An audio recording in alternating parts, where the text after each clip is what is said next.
Well, it's a common complaint in Bloomington. Why are gas prices higher here than in other parts of the state? 3 area residents asked that same question. So as part of our City Limits Bloomington project, Tyler Lake goes in search of an answer. Could you please do an in-depth report on why Bloomington gasoline prices are always higher than elsewhere? That's the question Bloomington resident Bob Tomillo asked. To answer it, though, you have to make sure gas prices in Bloomington actually are higher than in other parts of the state, which can sometimes be tough to establish because gas prices fluctuate constantly depending on the day and the station.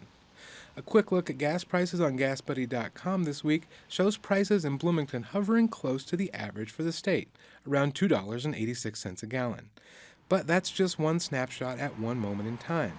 And an analyst at GasBuddy says you do see marginally more expensive gas in Bloomington. It's getting close to the point where the average price here in Bloomington tends to be at or a little higher than the regional average or the state average. And Bloomington's status as a college town creates a situation that adds to the belief that gas prices are higher here.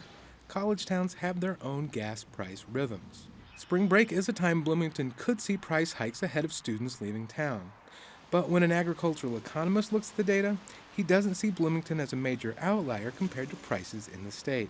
He says most folks think they're overpaying for gas, but that's not always the case. And everybody thinks they're higher in their region than they are anywhere else.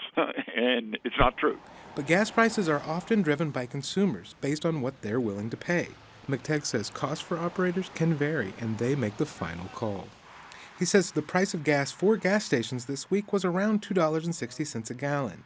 So the markup from there is about the owner's expenses and what they think consumers will pay.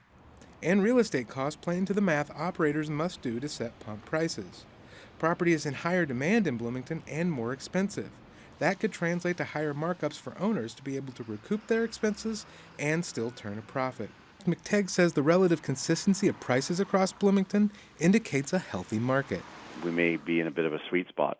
People are happy with the price, happy with the level of competition, and no one's really beating each other up in order to try to do out another competitor. For Indiana Newsdesk, I'm Tyler Lake. And we want to hear your questions about the changing face of Bloomington.